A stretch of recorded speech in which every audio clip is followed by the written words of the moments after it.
ये कहानी दो क्लासमेट्स रिया और आर्यन की है, जो एक दूसरे को बिल्कुल भी पसंद नहीं करते थे, लेकिन मजबूरी के चलते वो दोनों एक अनजान आइलैंड पर फंस जाते हैं, जहाँ जिंदा रहना बहुत मुश्किल था। तो कहानी की शुरुआत रिया नाम की एक खूबसूरत लड़की से होती है, जो उसके स्कूल की एक होशियार और फेमस स्टूडेंट थी, जबकि दूसरी तरफ आर्यन लापरवाह और आलसी लड़का था। रिया और आर्यन एक ही क्लास में पढ़ते थे, लेकिन रिया को आर्यन उसकी हरकतों की वजह से बिल्कुल भी पसंद नहीं था। फिर एक दिन उनके स्कूल में ट्रिनिटी आइलैंड पर घूमने की ट्रिप रखी जाती है, जहां आर्यन को उसके पापा जबरदस्ती भेजते हैं, जबकि रिया और उसके दोस्त इस ट्रिप के लिए बहुत एक्साइटेड थे। उसके बाद ट्रिप के दौरान एक पार्टी में रिया अकेली वहां से निकलने लगी, लेकिन अचानक पुलिस के आने से वहां पर भाग दौड़ शुरू हो जाती है, जिससे रिया का पैर फिसला और वो पानी में गिर गई। रिया को बचाने के लिए आर्यन भी कूद पड़ा। फिर दोनों किसी तरह बचकर एक छोटी बोट में चढ़ जाते हैं, मगर आर्यन ने बोट की रस्सी काट दी ताकि वो पुलिस की झंझट में न फंसे। मगर देखते ही देखते बड़ी बोट उनसे दूर हो जाती है, पर तभी समुद्र में तेज लहरें उठी और तूफान आ गया, जिससे वो दोनों समुद्र में भटक जाते हैं। फिर जब अगली सुबह वो दोनों जाग कर देखते हैं तो वो खुद को समंदर के बीचों बीच पाते हैं और रिया को एहसास हुआ कि वो दोनों अब फंस चुके हैं। लेकिन आर्यन उसे भरोसा दिलाता है कि कोई न कोई उन्हें बचाने जरूर आएगा, लेकिन उन्हें ये नहीं पता था कि ये सफर उनकी जिंदगी हमेशा के लिए बदलने वाला है। आर्यन और रिया समुद्र में घूम रहे थे, लेकिन तभी अचानक रिया को दूर एक आइलैंड दिखता है और तुरंत ही आर्यन बोट को उधर ले जाने की कोशिश करता है और काफी ताकत लगाने के बाद वो वहाँ पहुँच जाते हैं, लेकिन वहाँ उनको नेटवर्क नहीं मिलता। तभी आर्यन को बोट में एक फ्लेयर गन मिलती है, जिसे वो अपने पास रख लेता है और फिर वो दोनों मदद की तलाश में जंगल की ओर आगे बढ़ते हैं। दूसरी तरफ होटल में पुलिस के कारण ट्रिप कैंसिल कर देते हैं, पर तभी रिया की दोस्त बताती है कि रिया होटल वापस नहीं आई। फिर जब टीचर अटेंडेंस लेते हैं तो पता चलता है कि आर्यन भी गायब है, जिससे सभी घबरा जाते हैं। उसके बाद पुलिस पूछताछ करके बताती है कि अगर वो समुद्र में बह गए होंगे तो उन्हें ढूंढना मुश्किल होगा। दूसरी तरफ आर्यन और रिया आगे बढ़ते हैं और जंगल में उन्हें एक खूबसूरत वाटरफॉल दिखता है। आर्यन उसका मजा लेना चाहता है, लेकिन रिया गुस्से में कहती है कि उसे बड़ी यूनिवर्सिटी में जाने के लिए अच्छे ग्रेड्स चाहिए और अगर वो यहाँ से जल्दी नहीं निकले तो सब बर्बाद हो जाएगा। फिर वो आइलैंड के किनारे तक पहुँचते हैं, लेकिन वहाँ उन्हें कोई रास्ता नहीं मिलता क्योंकि चारों तरफ समंदर ही था। फिर जब वो दोनों वापस लौटते हैं तो उनकी बोट समुद्र की लहरों में बहकर दूर चली गई थी, जिससे वो इस आइलैंड पर बुरी तरह फंस जाते हैं। पूरा दिन भटकने के बाद रात होने पर आर्यन आग जलाता है और जब वो देखता है कि रिया को ठंड लग रही है तो वो अपनी शर्ट निकालकर उसे दे देता है और दोनों उम्मीद करते हैं कि सुबह तक कोई उन्हें ढूंढ लेगा।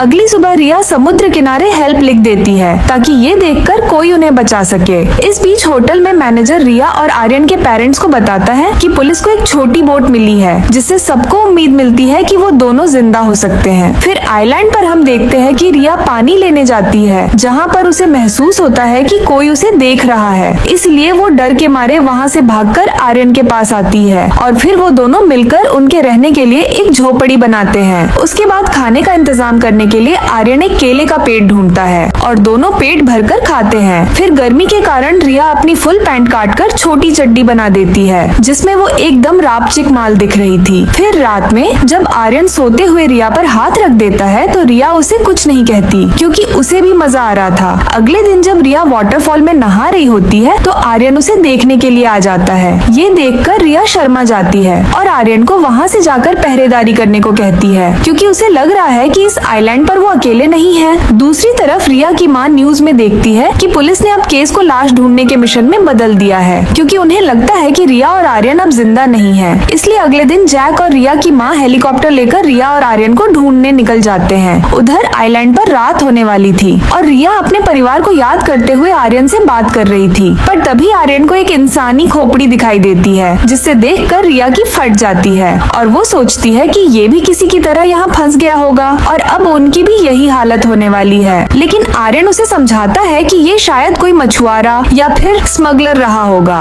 और उन्हें घबराने की कोई जरूरत नहीं है, क्योंकि उनके परिवार वाले जरूर उन्हें ढूंढ लेंगे। फिर रिया को हिम्मत देकर आर्यन धीरे से उसे किस कर लेता है, जिससे रिया को भी मजा आ रहा था। पर तभी अंधेरा हो जाता है और आर्यन रिया को उछाल उछाल कर पेलता है। यहाँ पर उन दोनों को रोकने वाला कोई नहीं था। पूरी रात मजे करने के बाद अगले दिन जब रिया उठती है तो आर्यन वहाँ नहीं होता, इसीलिए वो उसे ढूंढते हुए जंगल में जाती है, जहाँ वो आर्यन को एक गड्ढा खोदते हुए देखती है। लेकिन तभी अचानक रिया नीचे गिर जाती है, जिससे उसके घुटनों में चोट लग जाती है। इसलिए आर्यन उसकी चोट ठीक करने की कोशिश करता है, जिसके बाद वो दोनों वाटरफॉल में नहाने जाते हैं, जहाँ आर्यन अपनी माँ की मौत के बारे में रिया को बताता है। बारिश होने पर वो दोनों उसमें नहाते हैं और रिया को ये सब अच्छा लगने लगता है, लेकिन अब रिया को आर्यन के साथ गपागप करना था, इसलिए आर्यन रिया के बालों में एक फूल लगा देता है और फिर वो दोनों एक दूसरे के मजे लेते हैं। वहीं दूसरी तरफ न्यूज में बताया जाता है कि रिया और आर्यन को गायब हुए 1 महीना हो गया है और पुलिस ने अब उनकी तलाश बंद कर दी है, लेकिन रिया की माँ को यकीन होता है कि वो दोनों जिंदा हैं। इसलिए वो जैक के साथ हेलीकॉप्टर लेकर फिर से खोजने निकलती है। वो लोगों में पर्चियां बांटते हैं, लेकिन फिर भी उन्हें कोई सुराग नहीं मिलता, जिससे जैक उसको वापस लौटने के लिए कहता है और अब रिया की माँ ने भी हार मान ली है। दूसरी तरफ आइलैंड पर आर्यन रिया को एक रहस्यमयी हरी रोशनी के बारे में बताता है, जो सूरज के डूबते वक्त दिखती है।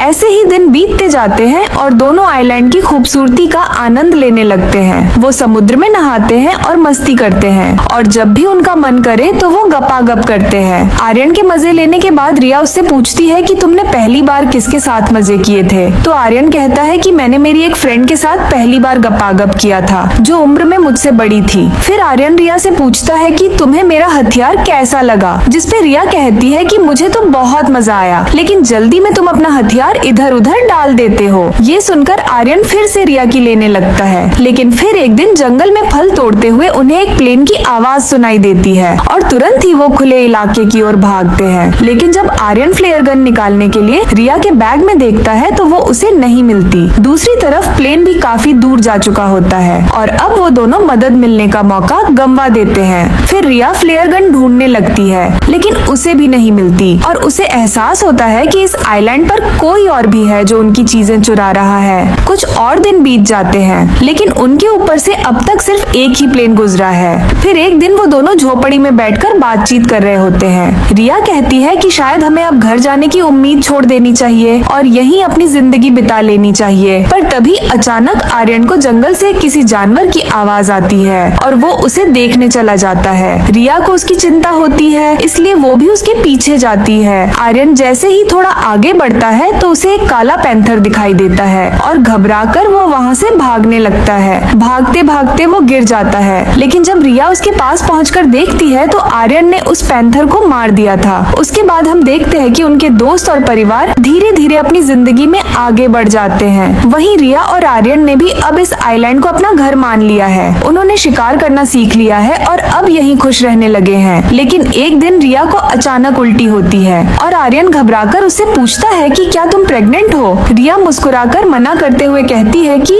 बस यूं ही तबीयत खराब हो गई है। फिर वो अपने बड़े संतरे के साथ आर्यन के पास लेट जाती है, पर तभी ऊपर से कुछ चीजें गिरने लगती हैं और वो ऊपर देखते हैं कि एक बंदर पेड़ पर बैठा है, जो उनकी खोई हुई चीजें नीचे फेंक रहा है। बंदर के हाथ में वही फ्लेयर गन थी जो पहले गायब हो गई थी। फिर रिया जब उसे केला दिखाती है तो बंदर गन को नीचे फेंक देता है, पर तभी अचानक उन्हें एक हेलीकॉप्टर की आवाज आती है और दोनों भागते हुए खुले मैदान में पहुंचते हैं और रिया जल्दी से फ्लेयर गन रिलोड करके फायर करती है, जिससे हेलीकॉप्टर उन्हें देख लेता है और आखिरकार 3 महीने के बाद उन्हें रेस्क्यू कर लिया जाता है। उसके बाद एयरपोर्ट पर उनके दोस्त और परिवार खुशी से उनका स्वागत करते हैं और उन दोनों के मॉम डैड उन्हें घर ले जाते हैं। उसी रात आर्यन चुपके से रिया को मिलने के लिए उसके घर जाता है। वो बात करते हैं कि घर लौटकर सब कुछ कितना अजीब लग रहा है। फिर आर्यन रिया को किस करने की कोशिश करता है, लेकिन रिया उसे रोकते हुए कहती है कि मेरे पेरेंट्स हर 10 मिनट में मुझे देखने आ रहे हैं, इसलिए तुम्हें अब जाना चाहिए।